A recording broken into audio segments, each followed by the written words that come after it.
तेज में आ जाता है। आपने बाइबल में पढ़ा होगा जब मूसा जब परमेश्वर की उपस्थिति में गया पहाड़ के ऊपर, तो जब वो परमेश्वर की उपस्थिति से वापस आया तो लोग उसका क्या है चेहरे को देख नहीं पा रहे थे, क्योंकि वो परमेश्वर की उपस्थिति में था, क्योंकि परमेश्वर के जो जो तेज था उसके चेहरे पे था।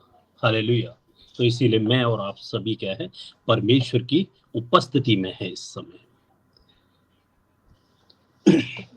आइए थोड़ा सा हम परमेश्वर के वचन से आज बातचीत करेंगे, और ज्यादा समय ना खराब करते हुए मैं आप सभी को परमेश्वर के अगर वचनों के विषय में थोड़ा सा मैं बताना चाहूंगा। अगर उत्पत्ति की किताब से अगर देखा जाए तो परमेश्वर जब मनुष्य ने पाप किया तो क्या है वहां पे लिखा हुआ है, जब मनुष्य ने पाप किया या अनाज्ञाकारिता की तो क्या है परमेश्वर की क्या है मनुष्य महिमा से रहित हो गया, उससे क्या है अलग होता गया। हालेलुया। जब कई बार ऐसा होता है कि हम किसी भी व्यक्ति की आज्ञा को तोड़ते हैं, अनाज्ञाकारिता करते हैं तो वो व्यक्ति क्या है, हम उसकी जो एक शुद्ध भाषा बोले जाए उसकी जो नोटबुक है या उसके जो जीवन से हमारे साथ उसका बहुत जो संबंध होता है बहुत अलग हो जाता है, दूर चले जाते हैं उससे। हालेलुया। अगर हमारे साथ कोई भी ऐसा व्यवहार करता है व्यक्ति तो हम उससे क्या है रिश्ते तोड़ देते हैं, बिल्कुल क्या है अलग हो जाते हैं। या हमारी कोई बात नहीं मानता है तो क्या हम सोचते हैं कि इससे अलग ही रहना बेहतर है, इससे अलग ही रहे, हमारा कोई लेना देना नहीं है। इस तरीके से हम बहुत सारे क्या है अपने जो रिश्ते होते हैं उनको खो देते हैं या बर्बाद कर देते हैं, या उनके जो पीछे का जो कारण होता है उन्हें कई बार हम जानने की कोशिश नहीं करते। हालेलुया। परमेश्वर की तारीफ। बाकी मैं थोड़ा सा आपसे भी बातचीत करना चाहूंगा। मैं और आप यहाँ पर बैठे क्यों बैठे हुए हैं यहाँ पे? हमारे घर की प्रॉब्लम सॉल्व करने के लिए, परमेश्वर की महिमा के लिए, परमेश्वर की महिमा सबसे बड़ा परमेश्वर की महिमा के लिए, परमेश्वर के महिमा के लिए करने के लिए बैठे हैं।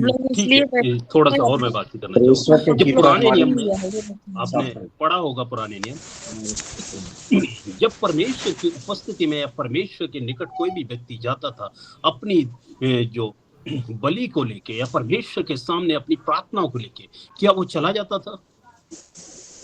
वहां पे बहुत सारे नियम थे, कायदे कानून थे कि आप नहीं जा सकते।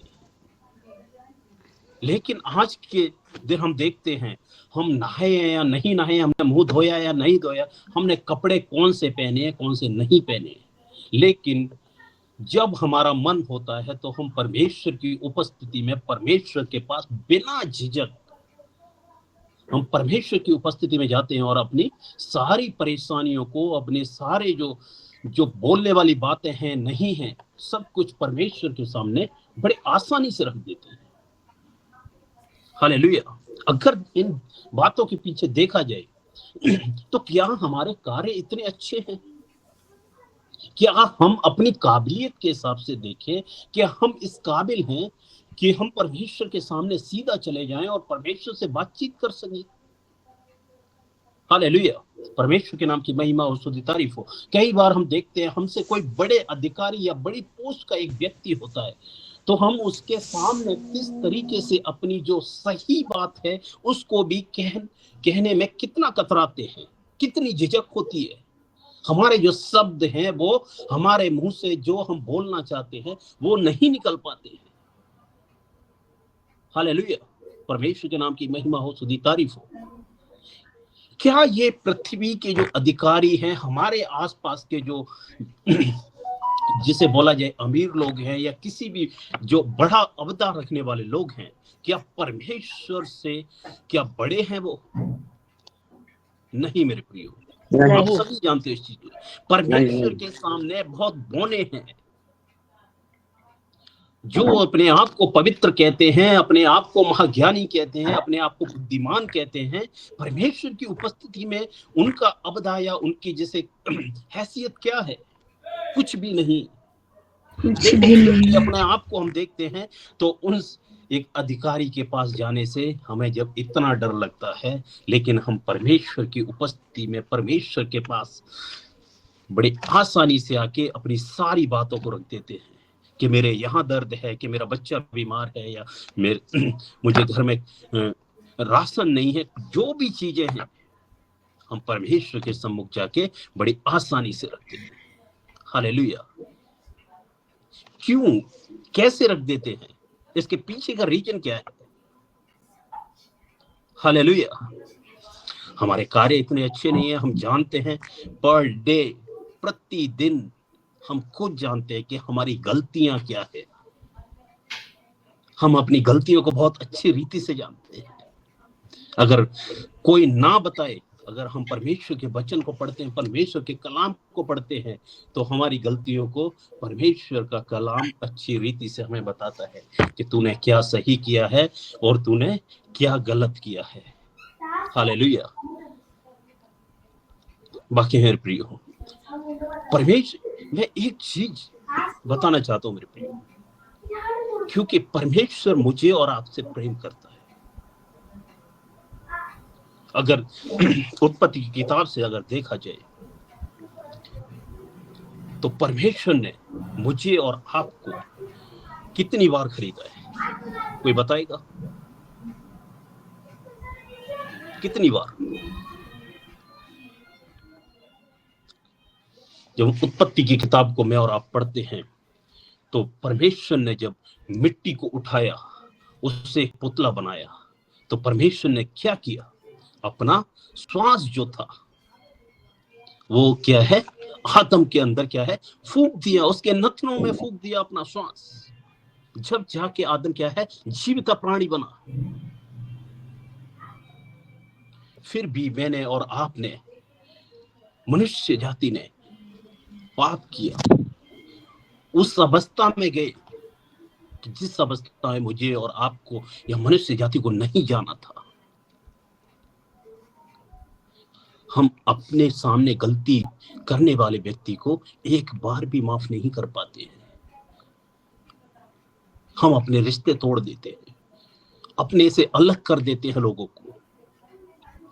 लेकिन यहाँ पे दूसरी बार देखते हैं तो स्वयं परमेश्वर अपने इकलौते पुत्र यीशु मसीह को भेजता है। वो किससे खरीदता है? अपना लहू देके दूसरी बार उसका जो क्या है, उसका जो मूल्य है वो चुकाता है मेरे प्रियो, मेरे और आपके लिए। मेरी और आपकी औकात नहीं है कि उस मूल्य को चुका सके। वो हमें 2 बार खरीद चुका है, एक बार नहीं 2 बार। बाकी मेरे प्रियो, परमेश्वर की दया मेरे और आपके ऊपर है। क्यों मैं और आप यहाँ पे बैठे हैं कि मैं इतना सुंदर हूं या इतना अच्छा पढ़ा लिखा हूं या मेरी योग्यता है, कोई मायने नहीं रखती मेरे प्रियो। केवल और केवल रखता है तो केवल और केवल परमेश्वर की दया मायने रखती है। यहाँ पे बैठे होने के पीछे बस एक ही कारण है कि परमेश्वर की दया के तले है। शायद बहुत पहले की बात है, ये वाक्यांश सुनाता हूँ मैं। एक छोटा सा एक स्टोरी है, उसको मैं सुनाता हूँ। एक बहुत ही अमीर व्यक्ति होता है, तो वो जब मरता है तो एक तरीके से धनवान व्यक्ति और लाजर की आपने जो स्टोरी आपने सुनी होगी, उसी प्रकार से वो कहता है कि जब वो मरता है तो अब्राहम की गोद के जगह का नाम बताया गया है, वो वहां जाता है। तो वो कहता है, हे परमेश्वर, मैं इस जगह पे इतना जल रहा हूं कि मुझे मेरी सारी धन और संपत्ति ले ले, बस एक क्या है, एक पानी का जो ड्रॉप है, जो पानी की बूंद है, केवल और केवल मेरे जीभ पे रख दे। हालेलुया। केवल एक पानी की बूंद मेरी जीभ पे रख दे। वो कहता है, मेरे पास इतनी धन संपत्ति है और इतना सब कुछ है मेरे पास, मैं सब कुछ दे दूंगा, भाग्य प्रियो, जो पृथ्वी पे मैंने और आपने कमाया है वो एक पानी की बूंद भी नहीं खरीद सकता। मेरी और आपकी कमाई की इतनी हैसियत है, इतनी औकात है कि वो उस जगह पे जाके एक पानी की बूंद नहीं खरीद सकता। हालेलुया।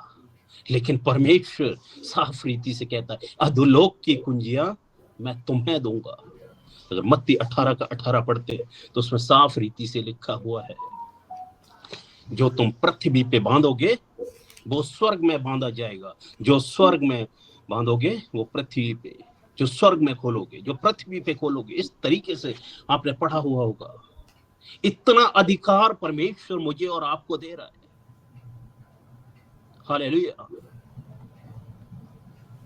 जो यहां बैठे हुए कार्य को, जो कार्य आप यहां बैठ के जो अधिकार दे रहे हो, वो अधिकार तुम्हारा और मेरा स्वर्ग में भी चलेगा। उसको स्वर्ग भी मानने के लिए तैयार है। हालेलुया। परमेश्वर के नाम की महिमा हो, स्तुति तारीफ हो। भाग्य प्रियो,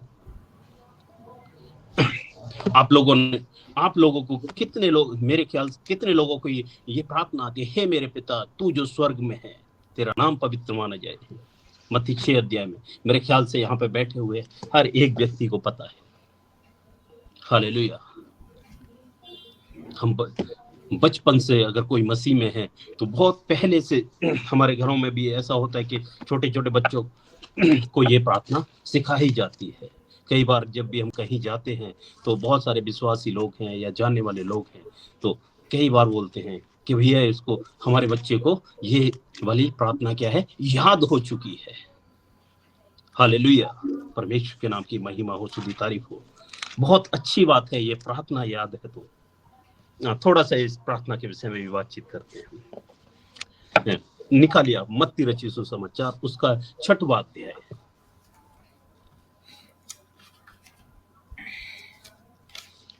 मत्ती उसका 6वां अध्याय निकालिए, उसकी 12वीं आयत में क्या लिखा हुआ है। यहाँ पे लिखा हुआ है, और जिस प्रकार हमने अपने अपराधियों को क्षमा किया है वैसे ही तुम भी हमारे अपराधों को क्षमा कर। हालेलुया, आमीन। Thank you brother. यहाँ पे लिखा हुआ है, जिस प्रकार से हमने अपने अपराधियों को क्षमा किया है वैसे ही तू भी हमारे अपराधों को क्या है, क्षमा कर। यहाँ पे कितने लोग इस बात को कहते हैं कि मैंने अपने अपराधियों को क्षमा कर दिया है? कितने लोग हैं? हम भी कहते हैं हम भाई। ये कोशिश करते हैं कि किसी ने गलती की है तो हम क्षमा कर सके, नहीं संपूर्ण रीति से हम इस बात को नहीं कह पाते कि हमने अपने अपराधियों को, कई बार तो हमने प्रार्थनाएं भी कई बार ऐसे सुनते हैं, अपने जो शत्रुओं के लिए प्रार्थना करते हैं कि इसका बुरा कर। कई जो नए विश्वासी होते हैं या कुछ लोग ऐसे होते हैं तो वो अपने शत्रुओं के विषय में इस प्रकार से भी प्रार्थना करते हैं, उसने मेरे साथ सही नहीं किया है, हे प्रभु इसके साथ भी ऐसा ही बुरा हो। हालेलुया। ऐसा न्याय कर, ऐसे कहते हैं कि उनका न्याय करिए प्रभु जी आप। हर प्रकार से ये बातों को हम करते हैं। हालेलुया। लेकिन यहाँ पे हम परमेश्वर से क्या प्रार्थना तो हम करते हैं कि जिस प्रकार से मैंने अपने अपराधियों को क्षमा किया है तू भी मेरे अपराधों को क्या है, क्षमा कर। और थोड़ा सा आगे और देखते हैं, उसे 14वीं आयत में जब हम पढ़ते हैं, इसीलिए तुम मनुष्यों के अपराधों को क्षमा करोगे तो तुम्हारा पिता भी तुम्हें क्षमा करेगा। यदि तुम मनुष्यों के अपराधों को क्षमा ना करोगे तो तुम्हारा पिता भी तुम्हारे अपराधों को क्षमा नहीं करेगा। हालेलुया। परमेश्वर के नाम की महिमा हो, स्तुति तारीफ हो। वाकई में हम उस परमेश्वर की दया को हम देखते हैं कि जो दया मेरे और आपके ऊपर परमेश्वर ने की है। एक वचन है इतिहास की पुस्तक, इतिहास की पुस्तक निकालिए, पहला इतिहास उसका 21 अध्याय निकालिए।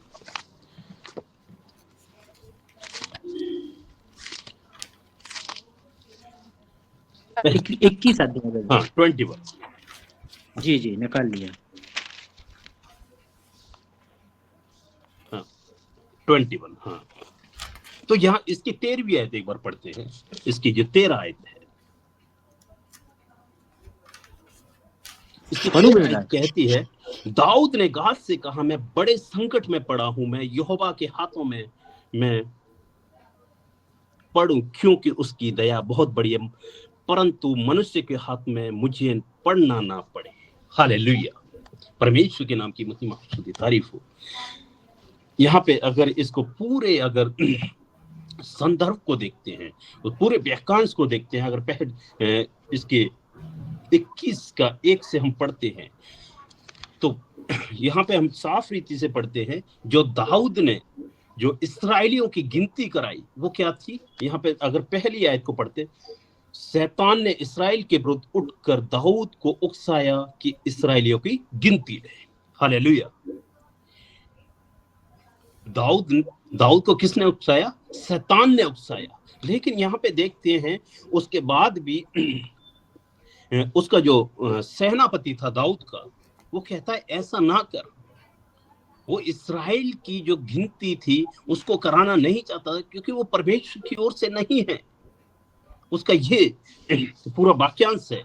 लेकिन परमेश्वर की दृष्टि में उसने जब पाप किया, उसको जब बोला गया, मैं तेरे ऊपर क्या है 3 विपत्तियों को डालना चाहता हूं, कि तेरे ऊपर शत्रु क्या है हमला करें या तुझे सताएं। तो इस संदर्भ में कहता है, हे दाऊद कहता है गाद से, मैं बड़े संकट में पड़ा हूं, मैं यहोवा के हाथों में पड़ूं, क्योंकि उसकी दया बहुत बड़ी है, परंतु मनुष्य के हाथ में मुझे पढ़ना ना पड़े। हालेलुया, परमेश्वर के नाम की महिमा हो, स्तुति तारीफ हो। परमेश्वर हमसे कितना ही क्रोध करता है, कुछ भी करता है, लेकिन मनुष्यों की तुलना में परमेश्वर बहुत बड़ा है, क्या है, दयाबंद है। वाकई में प्रियो, बहुत सारी ऐसी आयत, भजन संहिता अगर 103 का 13 पढ़ते हैं तो उस पे क्या साफ रीति के, जैसे पिता अपने बच्चों पर दया करता है, वैसे यहोवा अपने डरबइयों पर दया करता है। हालेलुया। क्या मेरे प्रियो, मैं और आप परमेश्वर से बड़े हैं। जो मैं और आप जिस चीज को एक्सेप्ट करते हैं अपने लिए, जो चाहते हैं मैं और आप अपने लिए, क्या मैं और आप दूसरी जगह भी देने के लिए तैयार हैं? मत्ती 7 का एक बार निकालिए। मत्ती 7 उसकी पहली आयत को हम पढ़ेंगे, पहली दूसरी आयत को।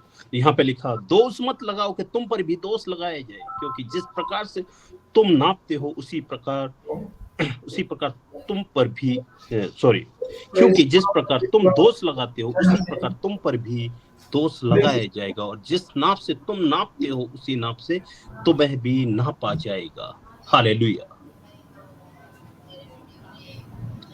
कि मैं और आप दूसरों के लिए क्या रखते हैं मेरे प्रिय? किस नाप से मैं और आप दूसरों को नापते हैं? क्या व्यवहार मैं और आप दूसरों के प्रति करते हैं? क्या वही व्यवहार मैं और आप अपने लिए सहने के लिए तैयार हैं? बाकी प्रियो, अगर परमेश्वर ने मेरे और आपके ऊपर बड़ी दया दिखाई है, तो परमेश्वर को स्मरण दिला के मैं कहता हूं आप सब लोगों से कि आप भी उसी दया को दूसरों के ऊपर दिखाएं। एक बार मत्ती की किताब निकालिए, उसका 18 अध्याय और पढ़ेंगे। हम सभी ने वो पढ़ा होगा, मत्ती 18 अध्याय उसकी 23वीं आयत से हम पढ़ते हैं। पास्टर जी, मेरे पास अभी कितना समय है?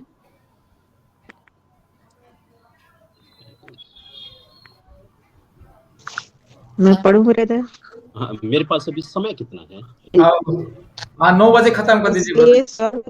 थोड़ा सा मेरे पास और समय है, चलिए आइए थोड़ा सा और पढ़ लेते हैं। यहाँ पे अगर हम पढ़ते हैं तो मत्ती उसके 18 अध्याय को हम पढ़ते हैं, तो यहाँ पे लिखा हुआ, इसीलिए इसीलिए स्वर्ग का राज उस राजा के समान है। अगर पहले जो 21वीं आयत से पढ़ते हैं तो पतरस प्रभु यीशु मसीह से कहता है कि हम अपने अपराधियों को कितनी दफा क्षमा कर सकते हैं, कितनी बार उनको क्षमा करना चाहिए। तो प्रभु यदि तेरा भाई अपराध करता है तो मैं कितनी बार उसे क्षमा करूं? क्या 7 बार तक? यीशु ने उससे कहा मैं तुझसे नहीं कहता कि 7 बार, वरन 7 बार के 70 गुना तक उसे क्षमा कर। हालेलुया। जब इसके नीचे एक पैरावल लिखा हुआ है, तो उस पैरावल को जब हम पढ़ते हैं तो यहाँ पे लिखा हुआ है जब वह, इसीलिए स्वर्ग का राज उस राजा के समान है जिसने अपने दासों से लेखा लेना चाहा। जब वह लेखा लेने गया तो एक जन उसके सामने आया जो 10,000 तोड़े का कर्जदार था, जबकि चुकाने के लिए उसके पास कुछ ना था। तो उसके स्वामी ने कहा और उसकी पत्नी और बाल बच्चे जो कुछ इसका है सब बेच दिया जाए और कर्जा चुका दिया जाए। इस पर उस दास ने गिरकर उसे प्रणाम किया और कहा, हे स्वामी, धीरज धर, मैं सब कुछ भर दूंगा। तब उस दास के स्वामी ने तरस खाकर उसे छोड़ दिया और उसका कर्ज भी क्षमा कर दिया। हालेलुया। इस घटना को देखते हैं तो यहाँ पे एक पैरावल है ये। तो कहता है, इस पैरावल से हम समझ सकते हैं कि एक व्यक्ति जिसके पास 10,000 तोड़े क्या है कर्जदार है, और भी उस आगे को पढ़ते हैं तो उसका भी क्या है, उसके जो सारा कर्ज था उसके स्वामी ने क्या है, उसके माफी मांगने से या उसके जो क्षमा मांगने से क्या है, सब कुछ क्या है वो माफ कर देता है। और भी उस आगे पढ़ते हैं तो यहाँ पे लिखा, परंतु जब वह दास बाहर निकला तो उसके संगी दासों में से एक उसको मिला जो उसके 100 दिनार का कर्जदार था। उससे पकड़कर उसका गला घोटा और कहा, जो कुछ तुझ पर है भर दे। इस पर उस संगी दास गिरकर उससे विनती करने लगा, धीरज धर, मैं भर दूंगा। उसने ना माना, परंतु जाकर उसे बंदी गृह में डाल दिया। तब जाकर कर्ज भर देने तक वहीं रहे। उसके संगी दास ने यह जो हुआ देखकर बहुत उदास हुआ और जाकर अपने स्वामी को पूरा हाल सुना दिया। तब उसके स्वामी ने उसको बुलाकर उससे कहा, हे दोस्त दास, तूने जो मुझसे विनती की मैंने तेरा वह पूरा कर क्षमा कर दिया, इसीलिए मैं तुझ पर दया की। वैसे ही क्या तुझे भी अपने संगी दास पर दया नहीं करनी चाहिए? हालेलुया। परमेश्वर के नाम की महिमा हो, स्तुति तारीफ हो।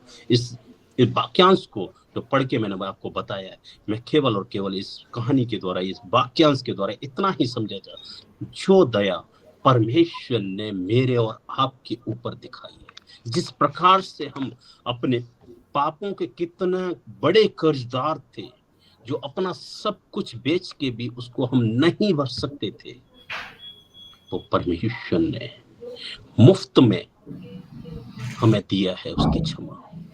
कई बार हम अपने जो सामने वाले लोग होते हैं, अपने खुद के भाई बहन होते हैं या माता पिता होते हैं या पति पत्नी होते हैं, एक दूसरे को क्षमा नहीं कर पाते छोटी छोटी गलतियों के कारण। बाकी मेरे प्रियो, कई लोग ऐसे भी होंगे छोटी छोटी गलतियों के कारण, क्षमा ना कर पाने के कारण बहुत सारे परिवार बिखरे हुए हैं, बहुत सारे परिवार टूटे हुए हैं। इस कारण क्योंकि उनके मन में, उनके हृदय में दया नहीं है। बाकी मेरे प्रियो, क्षमा करना सीखें। अगर परमेश्वर से आपको क्षमा मिली है तो आप भी आगे जाके जिसने भी आपके साथ जो भी किया है उसको क्षमा करें। इस बोझ को लेके या इस दर्द को लेके ना चलें।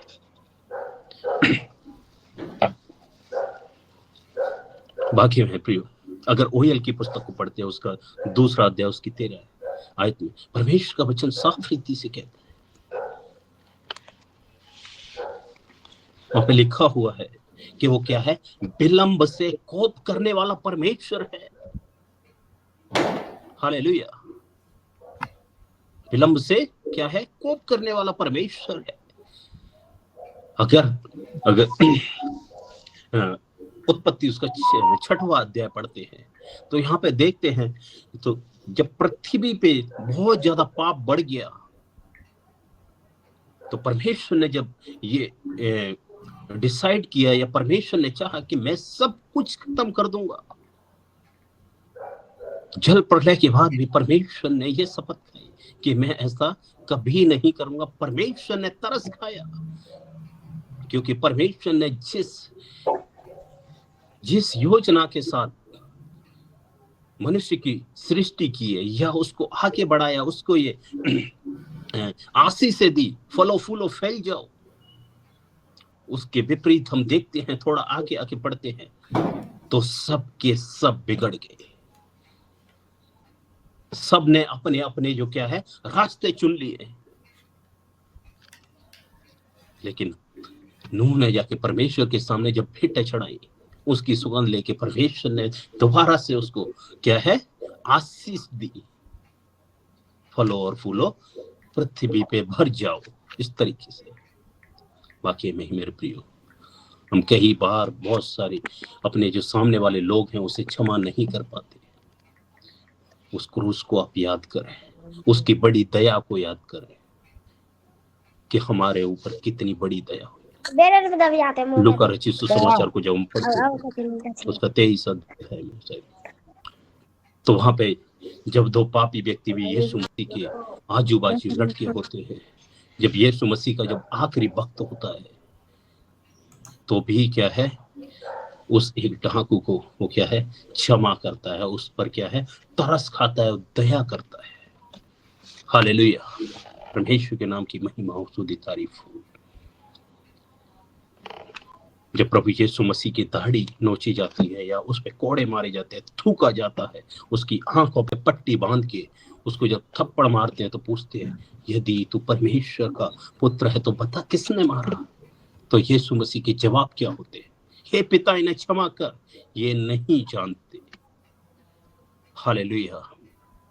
बाकी में प्रियो, मैं और आप परमेश्वर को जानते हैं, शायद मेरे और आपके सामने वाला क्या है परमेश्वर को नहीं जानता।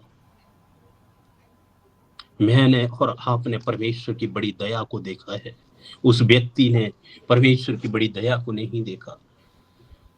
उस व्यक्ति को परमेश्वर के अनुग्रह के बारे में नहीं पता। मुझे और आपको परमेश्वर के अनुग्रह के बारे में पता है कि किस प्रकार से कि उसने मेरे और आपके लिए क्या है 2 बार कीमत चुकाई है, जो मैंने शुरू में ही बताया आपको। पहले अपना श्वास दिया, अपराध किया, फिर भी उसने क्या है अपना जो प्रिय पुत्र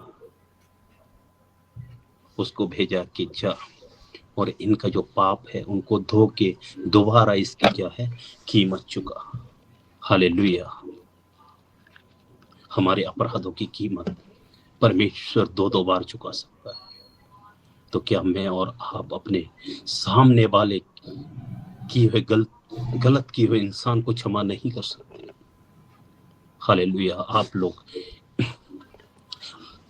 इस बात को अपने प्रार्थना में रखें कि परमेश्वर मुझे पत्थर का नहीं मांस का हृदय दे।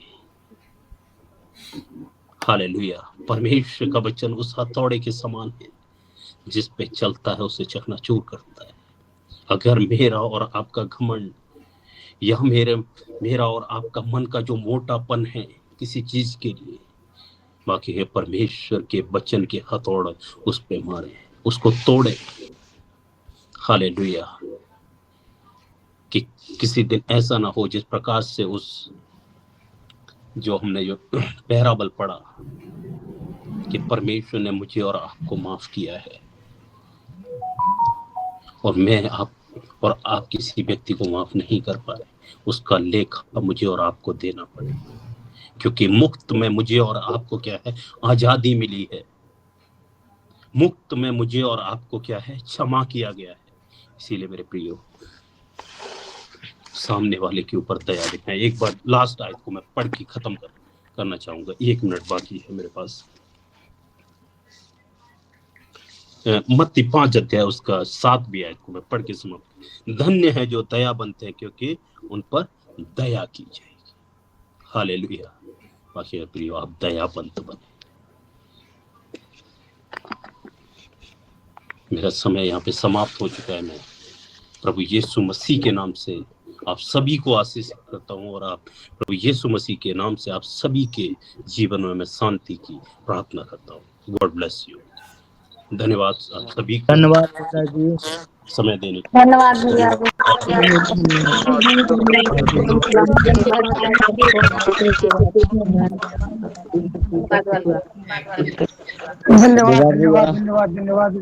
धन्यवाद भैया, धन्यवाद धन्यवाद भैया, धन्यवाद। बहुत बहुत धन्यवाद भैया। धन्यवाद भैया जी। एक मिनट बहुत बहुत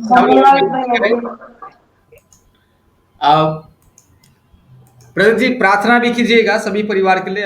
कम से कम 5 मिनट प्रार्थना भी कीजिएगा। उसके बाद हम लोग एक गवाही में जाएंगे। उसके बाद मैं अंतिम प्रार्थना करूंगा। ठीक है, सभी परिवार के लिए प्रार्थना कीजिए ब्रदर जी 5 मिनट।